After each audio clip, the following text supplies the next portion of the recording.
आप देख रहे हैं न्यूज़ 9 भारत, रखिए आपको सबसे आगे। नमस्कार, आप देख रहे हैं न्यूज़ 9 भारत। मैं हूं आपके साथ अंजलि। देश और दुनिया की तमाम अहम खबरों पर आइए डालते हैं एक नजर। खबर गाजीपुर से है, जहां आगामी 19 दिसंबर से बीजेपी की जन विश्वास यात्रा शुरू होगी। शहर के लंका मैदान से बीजेपी जन विश्वास यात्रा शुरू करेगी। कैबिनेट मंत्री स्मृति ईरानी जन विश्वास यात्रा को संबोधित कर शुभारंभ करेंगी। गाजीपुर से शुरू होकर बीजेपी जन विश्वास यात्रा 15 दिनों तक काशी क्षेत्र के विभिन्न विधानसभाओं में जनसंपर्क करेगी। यात्रा अमेठी पहुंचकर समाप्त होगी। न्यूज़ 9 भारत के लिए महताब आलम की रिपोर्ट।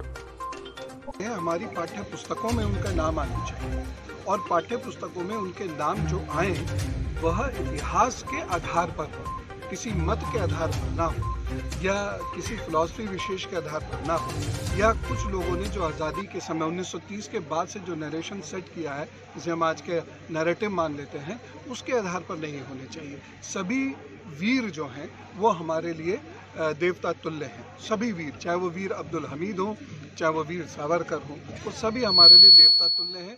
हम आज हैं तो उन्हीं लोगों के बलिदानों की वजह से हैं, इसलिए हमें उन्हें याद करने में परेशानी नहीं है। हाँ, शब्द शहीद को हमें बहुत ध्यान से समझना पड़ेगा। शहीद का जो अर्थ होता है वो राष्ट्र के लिए मरने वाला नहीं होता है। शहीद शब्द का होता है अल्लाह के लिए मरने वाला। तो इस शब्द का जो प्रयोग होता था वो ईरान में अधिक होता था और अरब में भी इसका प्रयोग होता हुआ देखा गया है। और जो अल्लाह के युद्ध में मरता है वो शहादत कही जाती है। तो मैं वीर गति शब्द का प्रयोग करता हूँ। मार्टायर शब्द अंग्रेजी में इसका प्रयोग किया जा सकता है।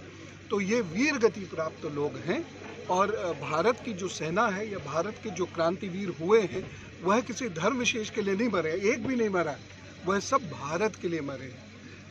कोई भी आप सेनानी ले लीजिए, स्वतंत्रता सेनानी ले लीजिए, आप संत ले लीजिए, गुरुजन ले लीजिए, महर्षि दयानंद ले लीजिए, स्वामी श्रद्धानंद ले लीजिए, सब भारत के लिए उन्होंने अपने प्राण त्यागे हैं। तो इसलिए हमें अपने वीरों के लिए वीर गति शब्द का, वीरों की गति, यानी कुल मिलाकर माना जाए कि आगे से जो भी लोग हैं अब शहीद शब्द का प्रयोग न कर वीर गति शब्द का प्रयोग किया जाए। जी, मैं तो हमेशा ये प्रयत्न भी करता हूँ, सभी लोगों से निवेदन भी करता हूँ। Thank you. लोग मंदिरों में जाने लगते हैं, क्या कहना है? वीर सावरकर जी ने ये कहा था कि एक दिन ऐसा आएगा जब हिंदू धर्म के विरोधी भी कोर्ट के ऊपर जनेऊ पहन के घूमेंगे। तो राहुल गांधी को देख लीजिए, केजरीवाल को देख लीजिए, और अब तो अखिलेश, वो तो गिन रहे हैं उनकी बस में कितने हिंदू बैठे हैं। काश बस में बैठे हुए हिंदुओं के ऊपर उन्होंने ध्यान तब दिया होता जब कार सेवा चल रही थी। तब तो बस से उतार उतार के गोलियां मारी जा रही थी हिंदुओं को, कार सेवकों को। आज अपनी बस में बैठे हुए हिंदुओं को गिनती करने के दिन आ गए हैं।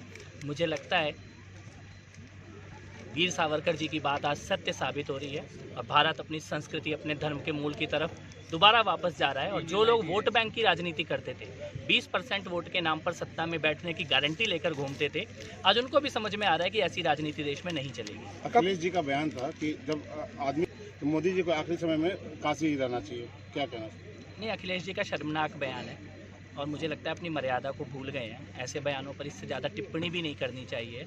मुझे लगता को लगे इसी वर्ष मोदी जी ने उसका स्मरण कराया, याद कराया। 14 अगस्त को विभाजन विभीषिका दिवस, आजादी के बाद शायद पहली बार किसी प्रधानमंत्री ने विभाजन की विभीषिका की, उसकी पीड़ा की, उसके कष्टों की, उसको याद करने की, उसका स्मरण करने की, उसको समझने की और भविष्य में ऐसी गलती ना हो इसका चिंतन मनन करने का सबक रखने की, इसकी बात किसी ने की। वहां पर उसकी कब्र क्यों पूछते हैं? उसने क्या किया हमारे लिए? उसने इस राष्ट्र के लिए क्या किया? सिवाय शोषण के जिस व्यक्ति ने कुछ नहीं किया, हम उसकी धरती पर जाते ही क्यों हैं? हम उसकी कब्र पूछने जाते ही क्यों हैं? उनके स्कूलों में जाते ही क्यों है जहां उनकी पूजा होती है?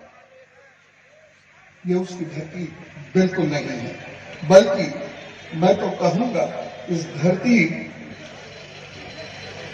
ने उसको दंड दिया, वो यहां आते ही मर गया। शहर गाजियाबाद में एक आंदोलन खड़ा, अंशुमन, गाजियाबाद का नाम बदला। ऐसे ही तमाम खबरों के लिए बने रहिए हमारे साथ न्यूज़ 9 भारत पर। अब चाहूंगी इजाजत, नमस्कार।